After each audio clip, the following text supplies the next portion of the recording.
a plane fly or a boat float that's made out of metal. So John Watson went on to found a school of behaviorism called methodological behaviorism. And in this school of behaviorism, they only accept physical, observable behaviors. They are not concerned at all with what they would call, what's the term? I can't remember. But basically variables that are inside the organism. So things like thoughts, they don't necessarily agree that they don't exist, but that they should not be considered when doing an analysis of behavior. A lot of their work was based off respondent conditioning or classical conditioning, which we'll go over a little later, and basically on Pavlov's work. That was called stimulus response behaviorism because they primarily were interested in, again, a stimulus that would cause a behavior. But it's very obvious. A common criticism of behaviorism is that it is oversimplistic. And I think with SR behaviorism, that becomes apparent because we have a lot of behavior that appears to be spontaneous. And that's when our boy, B.F. Skinner, came in. So he wanted to expand that analysis to, again, account for all behavior. So he developed the experimental analysis of behavior, which, as you can see, he did with basic animal research. So here we have a Skinner box, where he was able to, in animals, systematically manipulate variables, like one at a time. And by doing so, he was able to create clear functional relationships between environmental variables and with the resulting behavior. And that's where we get operant conditioning from, and that's how we know what basic principles of behavior are, because we've seen them across hundreds of animal studies in multiple animals. Like Skinner personally worked with pigeons, but these results have been replicated with rats, with dogs, with cats, with raccoons, and again with humans. Skinner also developed the philosophical perspective called radical behaviorism, which accepts that inner events like thoughts and feelings occur, but that these inner events follow the same governing principles as overt public behavior. And I want to note that there is a lot of truth to this, but it is in itself incomplete, and further behavior analytic research has resulted in, I would say, even more accurate understandings of private events or thinking. But even then, radical behaviorism has shown in some areas to be true. Cognitive behavioral therapy follows that model by using external behavioral changes to affect change internally on how we think. We've been talking a lot about things like the behavior, the environment, and so let's kind of define that. Behavior involves a portion of an organism's interaction with its environment that involves movement of some part of the organism. And that can include involuntary internal behaviors. So your heart beating, your brain releasing a hormone in response to some sort of condition, your digestive tract. Anything that occurs in a living organism is a behavior. And a great way we can do that is, or determine if something is a behavior, is a dead man's test. So if a dead man can do something, it's not a behavior. And that's really important because we often talk about behavior in a lot of ways where we never actually mention what someone is doing. So if we say someone is anxious, or someone is really excitable, or someone is emotional, right? We're kind of leaving the listener to assume what we mean, and maybe we can understand what they're doing, but we really want to avoid talking about behaviors in ways that are not objective or that are some way observable or measurable. And if you think in some ways, like, dead men could seem excitable, like if they got knocked over and rolled down a hill, we could describe their rolling, but we know that they're not the ones actually doing that. That's just physics, moving their body around. So when we talk about behavior and when we talk about what people are doing, we really want to think about, is it something that that individual could actually do? Then the environment is, and excuse me if you hear any screams like that. My husband is playing Overwatch.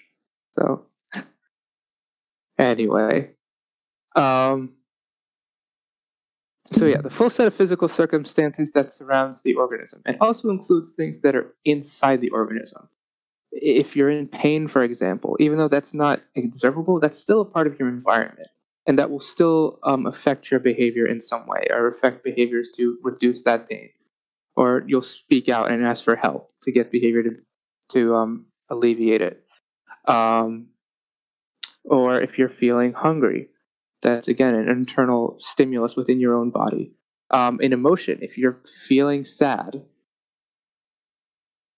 you'll, well, I shouldn't say that,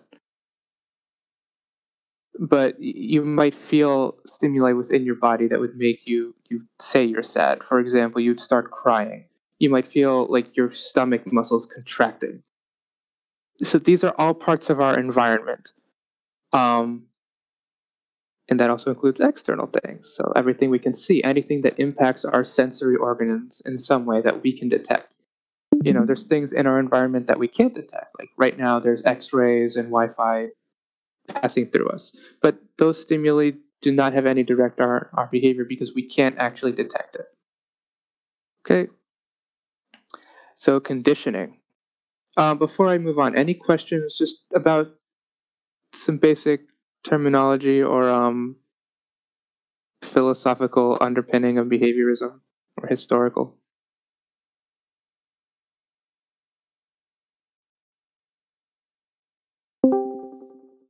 I'll assume, or maybe in Hall. Okay, Key has a question. Go.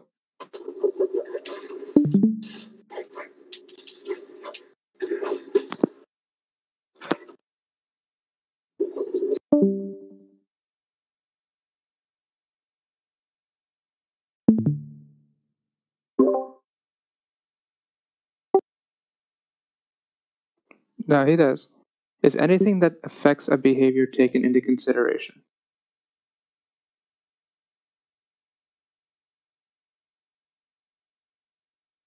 Is everything. So, ideally, yes. Although we have to keep in mind that what affects a behavior might not always be immediately apparent to us.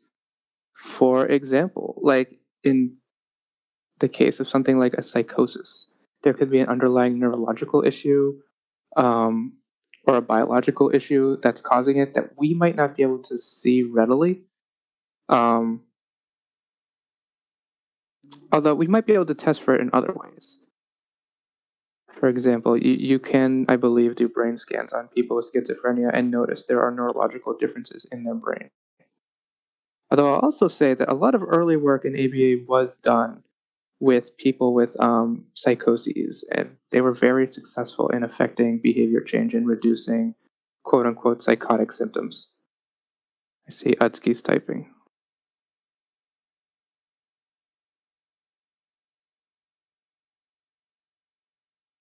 I'm confused with the significance of the dead man rule. The example you gave seems trivial.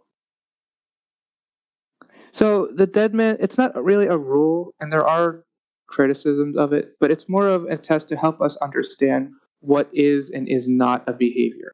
So the basic idea is if a dead man can do it, it's not a behavior. And if he can't do it, then it probably is.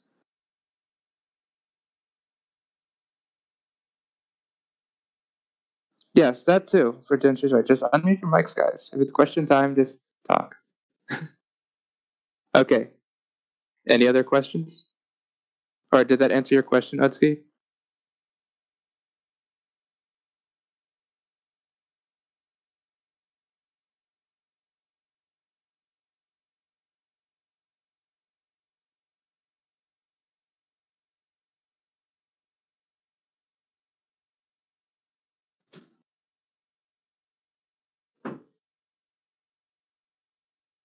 You forgot. Okay. I see Bob is typing.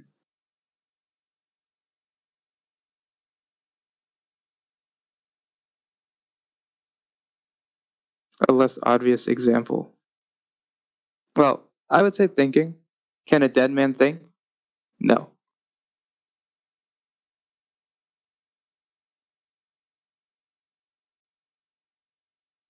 Internal thoughts.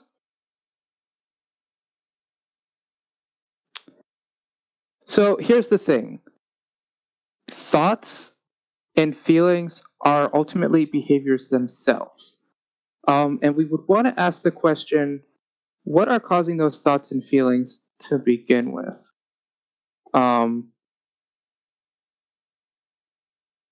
so in traditional psychology, it's often assumed that thoughts and feelings are the originators of behavior. And we can see that that's really not the case. And oftentimes, our thoughts follow our behavior. So we might, let's say, really like playing video games. And so we'd say, oh, well, because of that, I'm a gamer. Or perhaps in our learning history, we have found social interactions to be aversive. Maybe we were judged harshly or made fun of, or people in some way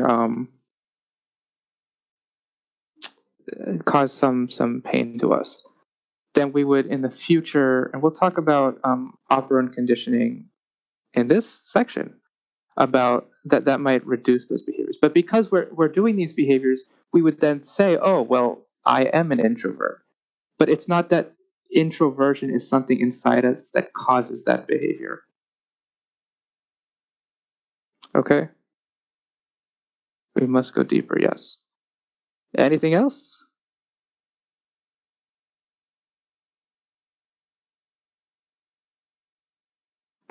I don't see anyone typing, so let's continue. So conditioning. So I'm just going to go on a little rant about what conditioning is not, because I constantly see this when we talk about, or when I talk about behavioral principles. And conditioning is not like some sort of external mind control or artificial things that are put upon us that somehow controls our behaviors. You don't need to be strapped into a chair like in a Clockwork Orange and have images flash into your mind. Um, what conditioning is the process of learning that is occurring all the time at all times. The fact that right now you are hearing my voice, that is a stimulus that is impacting your senses, that is impacting your own behavior. Um, Maybe because of your learning history, you find this interesting, and in the future, you will engage in more behavior analysis, or you'll want to learn more about it. Or maybe the opposite. Maybe you don't like it because of your own history of learning, and it'll be punishing to you. But the fact is that it's always occurring. Even you might be looking at the screen, you might be looking at your phone while you're listening to me. Whatever you're doing, that's causing a stimulus change that's impact, and that is either reinforcing or punishing whatever behavior you're doing, right? So that's a big distinction that I want to make clear, that conditioning is always occurring. And I have here a concept called the automaticity of reinforcement and punishment. The behavior is modified by its consequences regardless of whether the individual is aware of their behavior is or has been reinforced. A person does not have to understand or verbalize the relation between their behavior and a consequence, or even know that the consequence has occurred for reinforcement to quote unquote work. You know, and for example, with my work, I work with people who are profoundly disabled. They ignoring the problem with IQ. If you were to give them an IQ test, it might be like 30, like very low. But even then, they're still learning through operant conditioning. And because of that, they still are able to learn things. It's always occurring, whether we want to or not. Okay, rant over.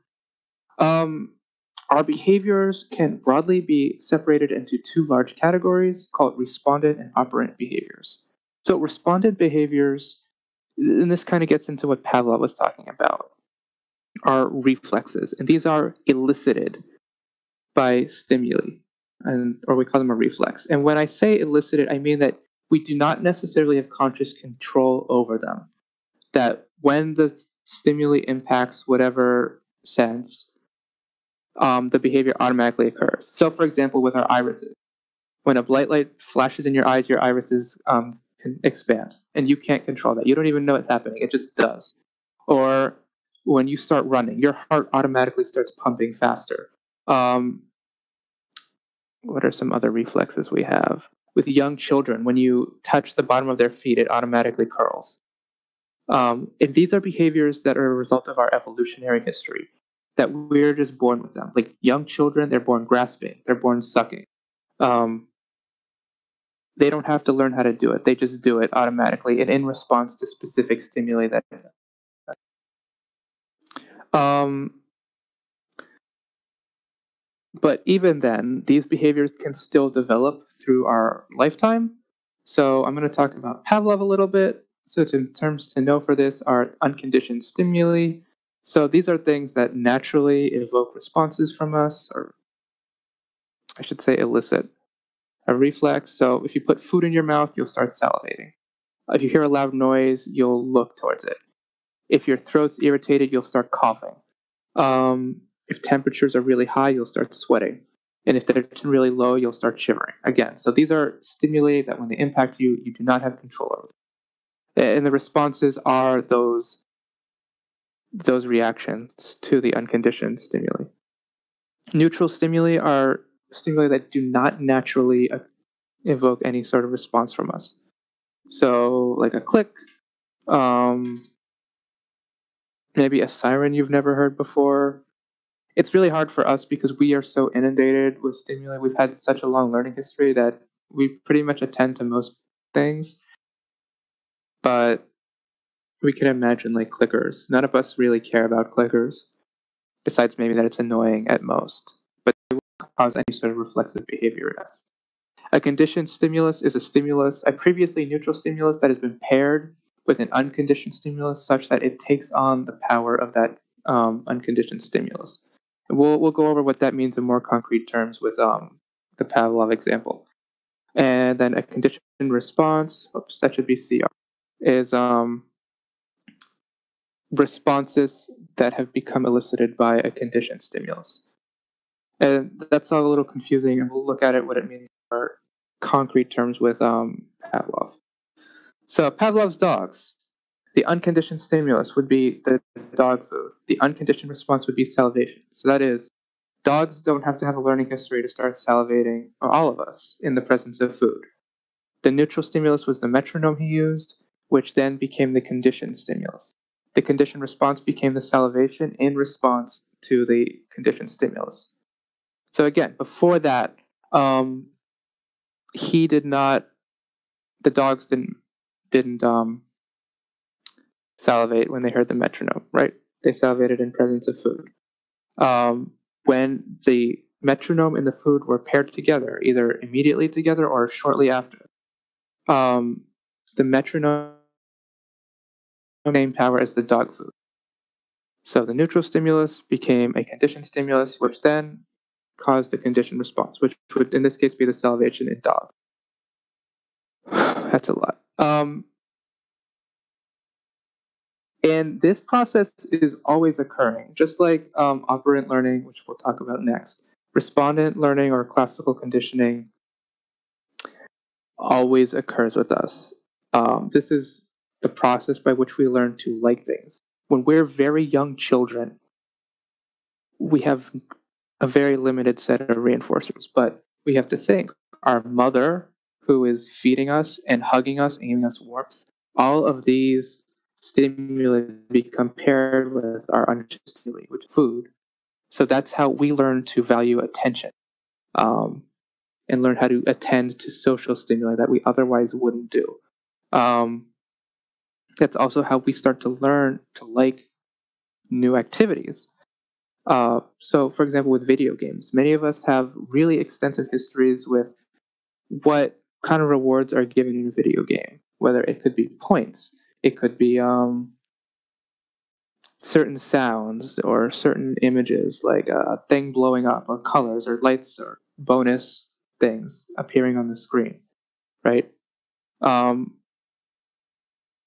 These are we've seen these in other games. So those are conditioned stimuli, and then they condition the game itself to be reinforcing.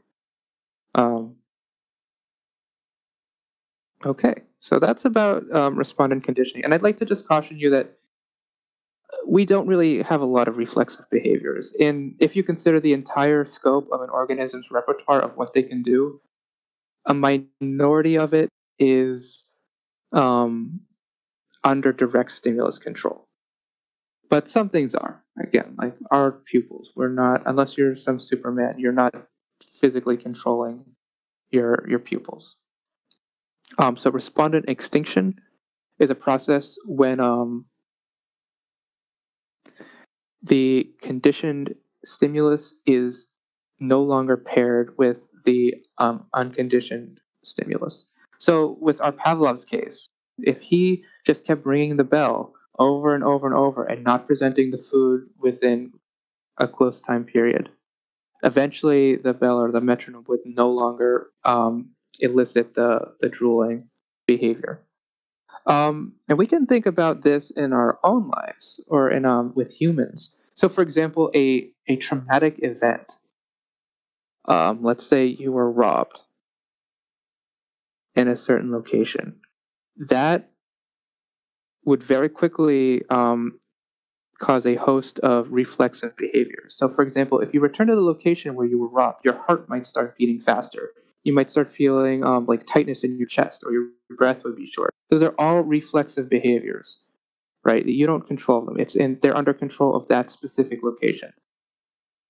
And if you were to continuously expose yourself to that situation, eventually respondent extinction would occur and you would feel less anxious.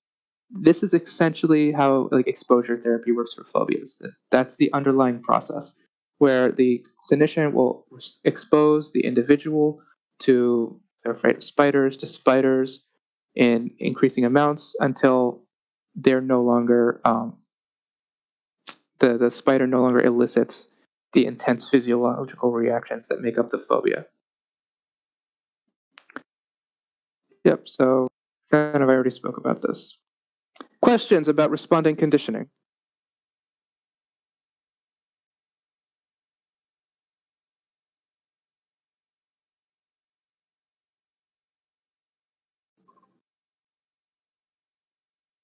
So, what makes a certain conditioning harder to break than others? Just like not just time, but what other factors? Okay, could you elaborate? What do you mean harder to break? So, let's say you have a certain habit of like procrastination. Uh-huh. Why is that so much harder to break than say other habits like maybe a diet or something, or like a certain Okay. regimen? Well, so that really gets into operant conditioning. And let's talk about so we'll get into that in the next section, but I'll just briefly answer what we consider like procrastination. You have two activities that you could engage in. For example, playing video games or writing a boring paper. Your behavior is going to comport to the more reinforcing activity, which is doing the playing video games or whatever you're actually doing when you're quote unquote procrastinating. And for Udsky, this is a really great example of the dead man test. Can a dead man procrastinate? I mean, he might be avoiding whatever he's supposed to do. He'll never do it, right? But a dead man can't play video games, for example, or he can't actually do something. So that way we can see that it kind of takes behavior away from like metaphorical to a physical thing someone's doing. I saw that Kiat W was writing something. Do you still have a question? No. It depends on the behavior, and it depends. We'll get into that in respond or operant conditioning, but you might only need to do something once to learn it. But then sometimes you might have to repeat it a lot. It depends on the magnitude of the reinforcer or punisher. But and I think even with these questions, it kind of reveals how limited respondent conditioning is, because there's very few situations, I think, where we are, well, no, it's always occurring.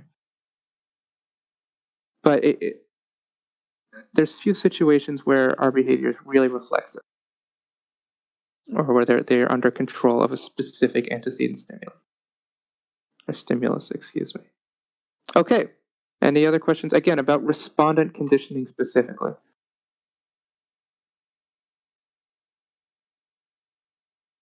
Okay, I'll take that as a no. So operant conditioning. This encompasses the vast majority of our behaviors, even behaviors that seem quote unquote voluntary. I really like this quote that I got in Cooper. Operant conditioning may be seen everywhere in the multifarious activities of human beings from birth until death. It is present in our most delicate discriminations and our subtlest skills, in our earlier crude habits and the highest refinements of creative thought. So basically what operant conditioning is that the consequence of a behavior influences the future occurrence of that behavior. And there are three basic principles of operant learning.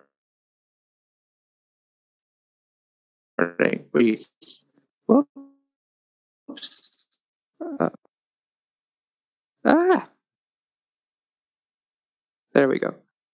It causes an increase in some dimension of the behavior in the future. And dimension of a behavior could be the intensity, it could be the rate of that behavior, it could be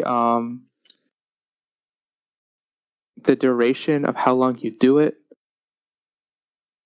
And then in the future, and the future could be the next day, it could be 2 seconds from now or immediately after the reinforcement has occurred. But that's how we define if something has been reinforced.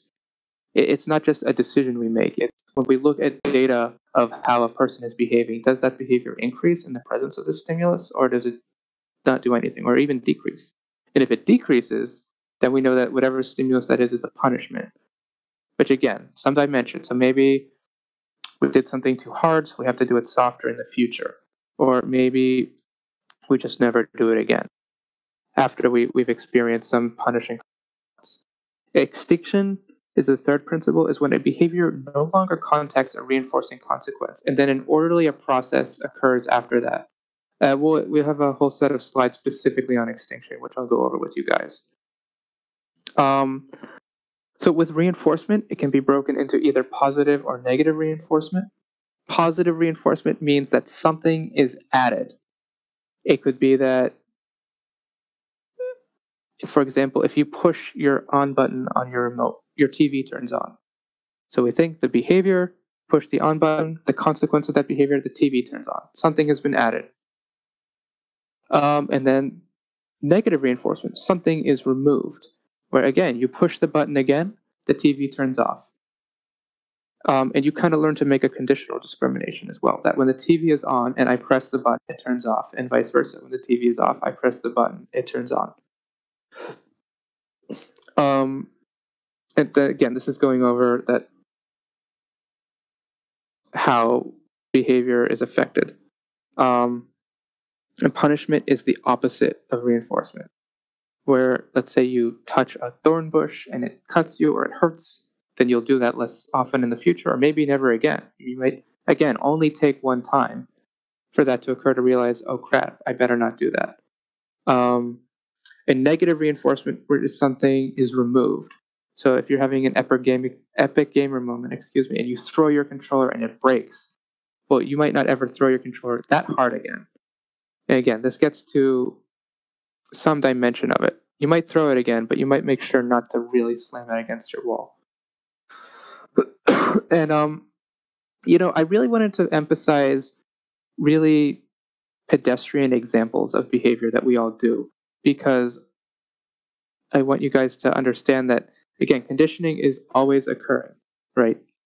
It doesn't have to be some external person doing something to you. It can be, again, your own behavior and the consequence of that behavior affecting you. So for extinction, this is when a behavior no longer context reinforcement. So again, with our TV example, if you push the on-off button and it doesn't work, the TV either doesn't turn on or doesn't turn off, then what will happen is called an extinction burst. So with a remote, you might start hitting the on and off button really fast to try and because it's worked before, so why wouldn't it work now? You might start hitting some other buttons. So as extinction bursts tell us that some dimension of behavior will increase, we could also imagine you pushing it much harder than you usually do, and then new topographies or new shapes of the behavior will emerge. So again, instead of just pushing the on button, you might start pushing other buttons on the remote. And then eventually you'll give up. In this case, with something called a transitive MO, which we won't get into, you'd probably go find batteries or something. But let's just say you didn't. And then spontaneous recovery is you might try again a little time later. So this is kind of how it looks. If you were to graph it, let's say our normal rate of behavior, let's say we hit the remote 1.5 times a minute, then it runs out of batteries. We might start pushing it a lot more, and then our rate would decrease. And then maybe we'll try again a little later. So a treat for you guys, here's some actual data from one of my clients. So the context of this was we were doing a sleep program. So the behavior here is just physical aggression. And you can see for a while he didn't really have any. One day he had a little bit. And then we started a sleep program on this date, which caused an immediate rise in physical aggression, then another big rise, and then a little bit of spontaneous recovery, and then it was gone. So I think that's really cool. And what I love about behavior analysis is that you can see it in real life. It's not just something in a textbook or something abstract. There it is, right in the data. Okay, questions about the 3 basic principles of behavior?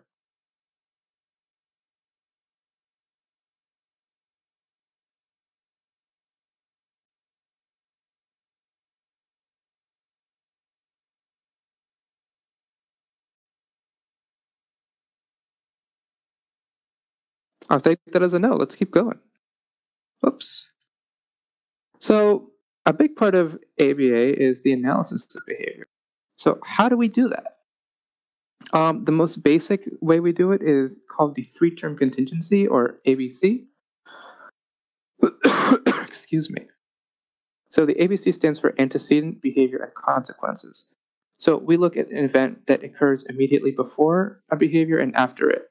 So for example, Discord pings, right? So that's our A. We see a little red dot somewhere on Discord in one of our servers, or maybe our phone buzzes or something. We go to see where that ping comes from, right? We go and we see it's in the quarantine life, and we see, oh, it's just death adding another bot, and we become disappointed. And in the future, we might be less likely to actually search for where that ping comes from. Or maybe we love it. Maybe we love more of bots. So by consistently taking ABC data over time, the idea is that hopefully we can see commonalities in antecedent and consequent events that are causing behavior. So I can give you an example that I'm struggling with. I have a client who, when presented with academic work in her school, she will begin engaging in a lot of behaviors, physical aggression. She'll start dropping to the floor. She'll start destroying her classroom. And then what consistently happens is that the behavior interventionist at the school is called, and she's pulled out of the classroom. So can anyone tell me what reinforcement is occurring for that behavior?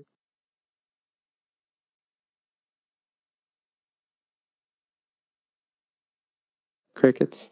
That's all right. Well, if we go back,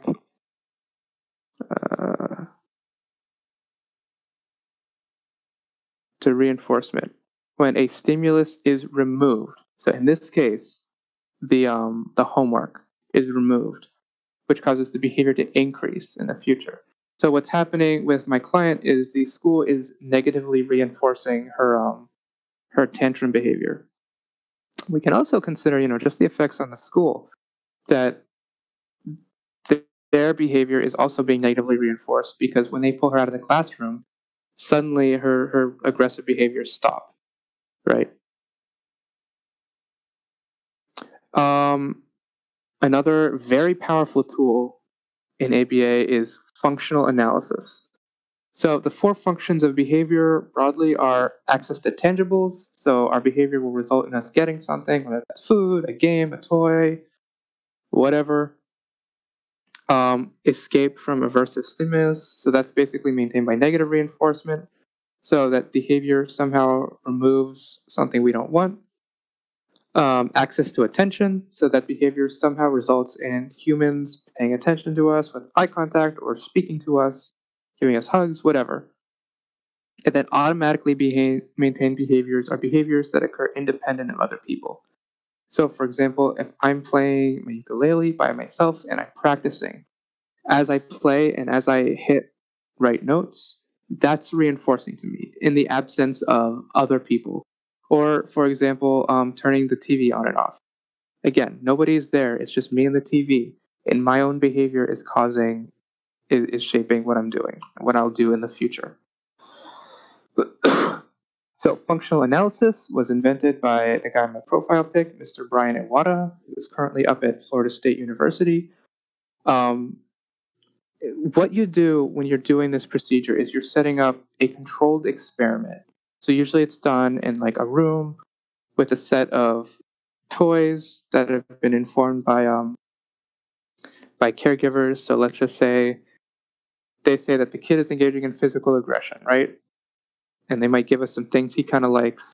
The first condition is the play condition, where they're just put in the room with an adult there. If they want attention, they're given. If they're toys or whatever they want, basically they're just allowed to play. The attention condition is whenever the behavior occurs, they're given a reprimand, like, oh, don't do that, about every 5 seconds. The escape condition is they're given a really simple task, like, let's sit down and do some spelling words or whatever. And if they do the behavior, it's immediately withdrawn. They'll say like, okay, let's try again later. And then 30 seconds later, they'll redo the task, and then it becomes like an experiment, right? The independent variable is presented, and then we see if the behavior occurs or not. The alone condition is then the kid is just left alone for a little bit with no social mediation at all.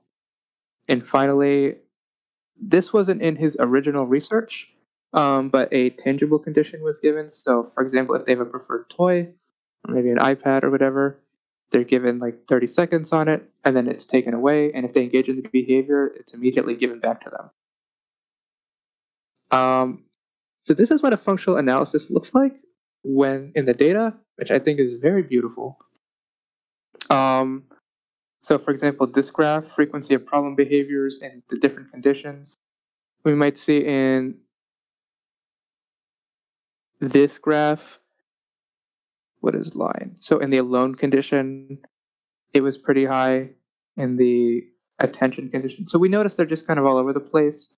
In that situation, we would probably we would say that it is maintained by automatic reinforcement. We can imagine a kid, for example, who engages in hand flapping, that in all of these different conditions, they're just flapping their hands regardless of whatever was being presented to them.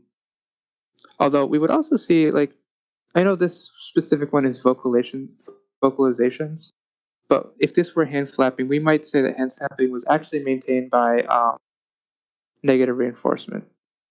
So this is a more clear example.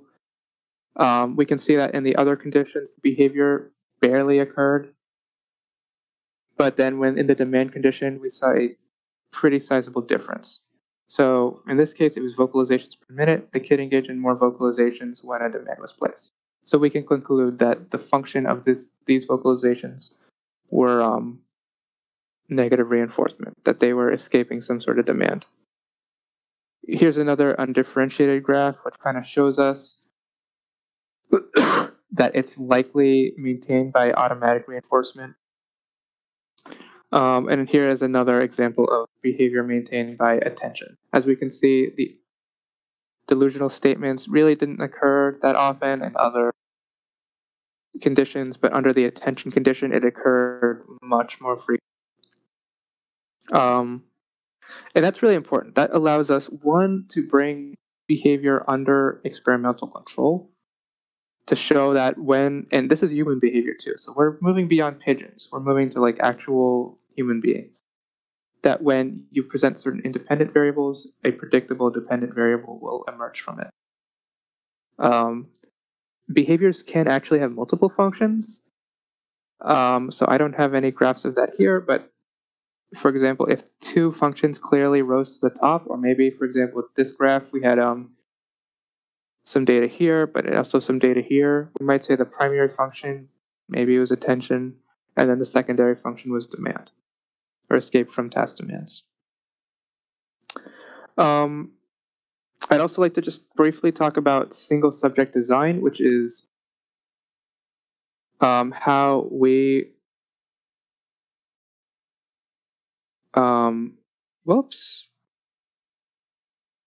how behavior analysis examines behavior. And this is really different from traditional psychology, which does between group designs, which will look at like a control group and then a group that some experiments done on. And then I guess they'd use statistical analyses to determine if there was an effect. So in a single subject design, the subject acts as their own control. So baseline data is taken prior to the intervention. Then the intervention is introduced. And then to demonstrate the control, the treatment is manipulated, which we'll see in the next things. Data is displayed graphically, and we can determine treatment efficacy through simple visual inspection. And you'll see, does the behavior increase or decrease? Did the treatment work or not? So it's very clear. It's much harder to hide less than effective results or treatment behind like statistical manipulation. Replication is built into the experiment, which again, we'll go over how that's done exactly. But basically each experiment, it has to demonstrate that the intervention is what's actually causing the behavior change. It could be, for example, that the kid would have just engaged in the behavior change anyway. So by having replication in the design, again, it gives more credibility that the intervention was what actually caused the behavior to change in the first place. The two most common, but not the only ones, there's quite a few, but the most common are the reversal design and the multiple baseline design. So reversal design, you have a baseline, then the treatment is presented, then the treatment is withdrawn, and then presented again. So this is just a generic example, but it's basically how it would go. So for example, let's say we wanted to increase a target behavior. In baseline, they were only doing it maybe 10 or 15 times. We introduce treatment, the behavior increases. We withdraw treatment, it decreases, and then we add it again. This can be done more than just twice. You can do multiple reversals, and it can also be the opposite. So for example, let's just say our kid was engaging in maladaptive behavior and the baseline was very high. We did treatment and it reduces it or eliminates it. We remove treatment and suddenly the behavior increases again, and then add treatment again and the behavior decreases. So that shows us that the intervention was effective and that it was actually the intervention itself that had control over the behavior. And we could think, so what if in the baseline the behavior remained high, we did the treatment, it didn't change. It's just like one big straight line across the top. We could easily conclude that the intervention wasn't what caused the behavior change. Or if it's say baseline and then treatment and it decreases, and then we withdraw treatment and it stays low, that might indicate that treatment didn't do anything and the kid just naturally improved. Although an issue with this design is there are some skills you can't really withdraw. So for example, if you teach your kid how to ask for something, you can't unteach them to ask for it. So that wouldn't be an appropriate intervention case or appropriate research design, excuse me, for that intervention. But again, so it does allow us to see clearly is the intervention what's causing the behavior? Another extremely common one is multiple baseline across either participant, setting, or specific behaviors. So this, for example, is a multiple baseline across participants. So, excuse me. We have these three individuals. They're engaging in this behavior around the same rate, some lower, some higher. And for prevention, two hasn't really changed in the time between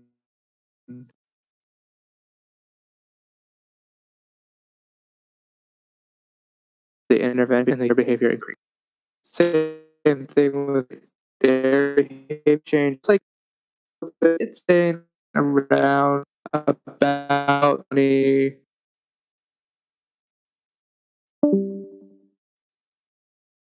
And when they and then about behaviors with the same individual with targeting specific behaviors, or the same individual with like at school, at home, at daycare. And again, that allows us to see, is it the intervention that is causing the behavior, or is it just maturation? Yeah, that's really good for also evaluating, is the treatment only effective for a particular kid, or is it for multiple people? Yeah, and as I said, that's not an exhaustive list of single subject design. That's all I wanted to show you guys for today. This, again, is not an exhaustive list of everything in ABA.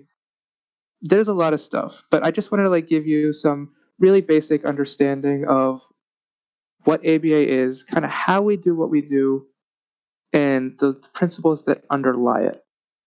Okay, so any final questions or thoughts?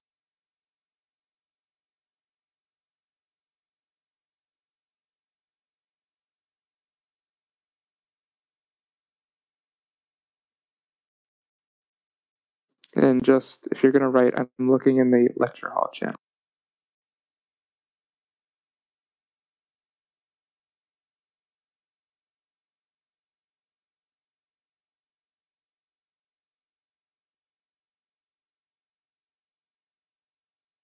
Okay, well, I guess we're done then if there's no questions. So thanks everybody for listening to me rant for 50 minutes. And I hope you found it interesting.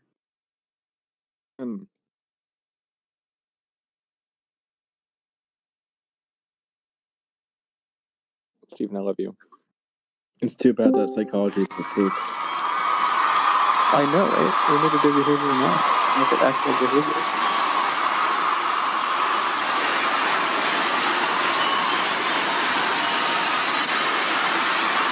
This is terrifying.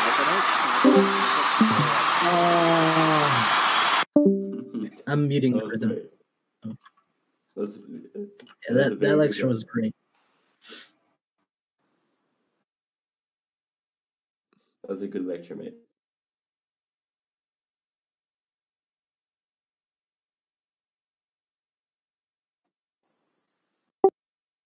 Okay.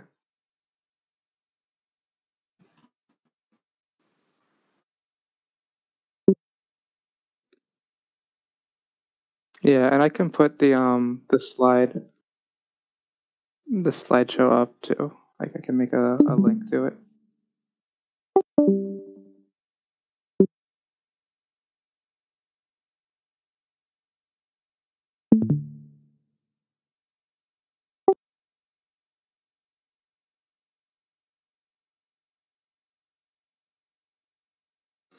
Okay. Yeah, there's a lot. Trust me, there's a lot more to talk about.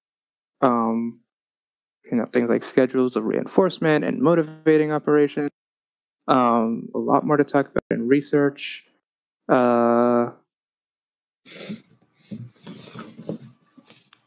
Different. That's not even getting into things like relational frame theory, verbal operants, and how we speak. There's a lot. Well, just make an announcement like as soon as you want to do, and as soon as you do them, I'll be sure to be there. Okay, cool. That's super interesting. All right, guys. Well, my throat hurts. I'm gonna go get some water. So, bye-bye. All right. See ya. Yeah, thanks again. We hope to see you soon.